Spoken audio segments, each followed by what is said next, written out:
தனிமை என்பது சத்தியத்தின் வாசல். யாரும் இல்லாத இடத்தில்தான் உண்மையான உறவுகள் பேசும். உலகம் அமைதியாகி போகும்போது என் குரல் மட்டும் உன்னுள் ஒலிக்கத் தொடங்கும்.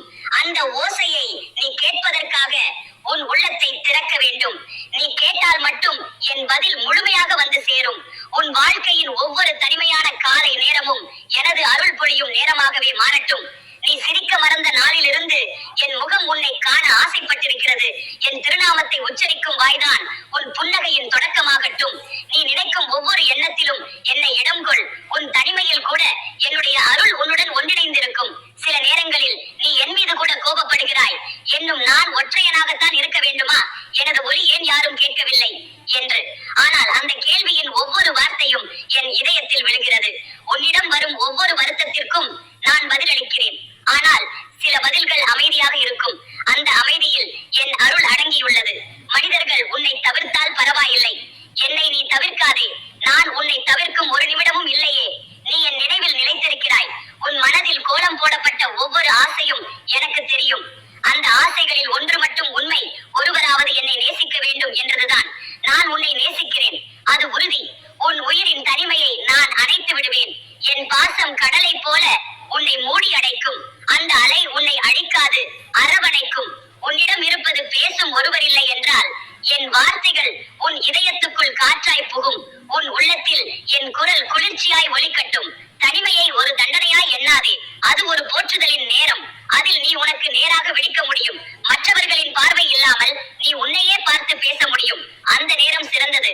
ஏனெனில் அதுதான் என் அருளை உணர முடியும் நேரம். மற்றவர்கள் இல்லாமல் இருக்கலாம், ஆனால் நான் நீங்காதவன். உன் நிழலாய் உன்னுடன் நடக்கிறேன். நீ நடக்கும் போது என் பாதங்கள் உனக்கெதிரே தடமாக இருக்கின்றன. நீ விழும் முன் என் கரம் விரிகிறது. நீ அழும் முன் என் மனம் நனைகிறது. நீ பேசாத வேதனைகளையும் என் உள்ளம் மொழியாக்கம் செய்கிறது. அதில் வார்த்தை இல்லை, உணர்வு மட்டுமே. உன் வாழ்வின் வெறுமையான வீட்டில் என் திருநாமம் ஒலிக்கட்டும். அந்த ஒலி சுவரில் எதிரொலிக்கட்டும். அந்த ஒலியால் உன் மனம் நிம்மதி பெறட்டும். நான் உனக்குள் வாழ விரும்புகிறேன். நீ அழைக்கும் ஒவ்வொரு நொடியில் உன்னிடம் காத்திருப்பது என் ஆசை. என் அருள் பசுமையாக உன் வீட்டை நடைக்கட்டும்.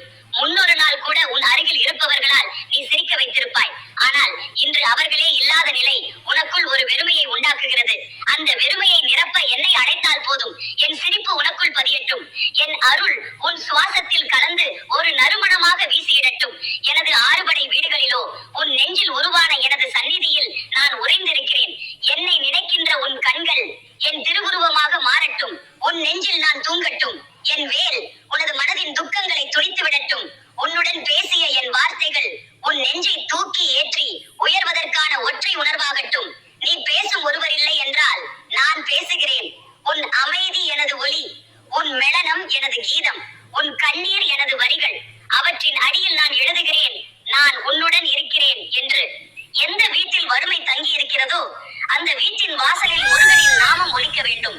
ஏனெனில் என் திருநாமம் இருக்கும் இடத்தில் வறுமை நிலைத்திருக்காது. என் அருள் பரப்பப்படும் போது இல்லத்தில் பொலிவும் அமைதியும் பிறக்கும். என் பிள்ளையே, உன் வாழ்வின் இந்த கட்டத்தில் நீ வசதியற்ற நிலையை எதிர்கொள்கிறாய் என்பதை எனக்கு நன்கு தெரியும். பசிக்கு பசியாக உணவை தேடும் அந்த கணங்களும் குழந்தையின் எதிர்பார்ப்பு நிறைந்த பார்வையும் எனது உள்ளத்தை பதைத்து விடுகிறது. நீ உழைத்து உழைத்து வியர்வை சிந்தியும் அதன் பயன் கிடைக்கவில்லை என்றால் அதற்கும் காரணம் உன் வினையை மாற்ற முயலும் என் கருணையே. உன் வாழ்க்கையின் எல்லா பாதைகளிலும் பசியின் பாம்புகள் உன்னை சுற்றி வளைத்திருக்கலாம். ஆனால் என் அருள் ஒரு வேல் போல் அந்த பாம்புகளின் விஷத்தை களைந்து உனக்கு புத்துணர்ச்சி அளிக்கும். உன் துன்பம் என்னுடைய துன்பமாகவே எனக்கு தெரிகிறது. உனது வயிற்றின் கதறல் என் உள்ளத்தை கிழிக்கிறது.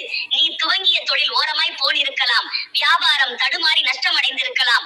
உன் அன்பான கனவுகள் கடன்களின் சுமையில் அடக்கப்பட்டிருக்கலாம். ஆனால் அதில் நீ விட்டுவிடக் கூடாது.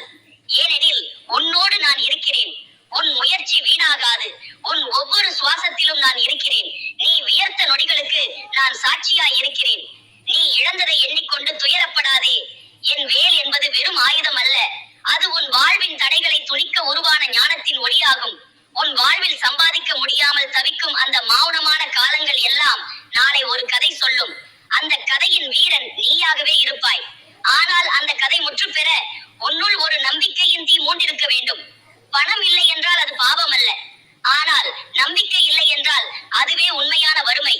நீ உனது உள்ளத்தில் இருந்து என்னை நம்புகிறாயா என்றால் உன் வாழ்வில் திருப்பங்கள் தானாகவே வரத் தொடங்கும். நான் உனக்காக முடியாமல் வருகிறேன். உன் மனக்கவலைக்கு சூரிய ஒளி போல ஒளிர வந்திருக்கிறேன். வீட்டில் பொருளாதார நிலை கீழே போன போது உறவுகளின் பார்வையும் மாறிவிடும். நேற்று வரை நெருக்கமாக இருந்தவர்கள் இன்று தொலைவில் காணப்படுவர். அந்த நேரத்தில் நீ யாரையும் குற்றம் கூறாதே. அது வாழ்க்கையின் ஒரு பாடம். அது உனக்கு வலிமை தரும் ஒரு பயிற்சி. அந்த பயிற்சியின் முடிவில் நீ ஏற்றமடைவாய். உன் வீட்டில் நடக்கின்ற அந்த சுமைகள் அனைத்தும் நாளை சுகமாக மாறும். என் திருநாமத்தை ஒவ்வொரு நாள் காலை உச்சரிக்கவும். உன் வாயிலாக வறுமையின் வாசலை தாண்டி நம்பிக்கையின் வாயிலை உருவாக்கு. உன் வீட்டு வாசலில் என் பெயரை எழுது. அது ஒரு பூஜை அல்ல, அது ஒரு உறுதி. நான் உன்னுடன் இருக்கிறேன் என்பதை நினைவுபடுத்தும் அடையாளம். வீட்டில் இருக்கும் குழந்தைகள் உன்னை கேட்கும், நாளைக்கு என்ன சாப்பிட போகிறோம் என்றால் உன் உள்ளம் உருகி விடுகிறது. ஆனால் அந்த உருகும் உள்ளத்தில் தான் என் கருணை பிறக்கிறது. உனக்கு தர விரும்பும் செல்வம் உன் பசிக்காக இல்லை, உன் பொறுமைக்காக. நீ எதிர்பாராத இடத்திலிருந்து உதவிகள் வரத் தொடங்கும். எனது பரிசுகளுக்கு எல்லை இருக்காது. ஆனால் அதற்கான நேரம் நம்முடைய பொறுமையின் விளைவாக அமையும். நீ பிழைக்கும் பொறுமை இல்லாமல் கைவிட்டு விடக் கூடாது. அதுவே என் அருளின் நுழைவாயில்.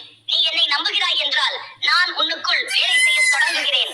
உன் கை வெறுமையாக இருந்தால் கூட உன் மனம் என் பெயரால் நிரம்பி இருந்தால் போதும். அங்கு நம்பிக்கை மலரும்.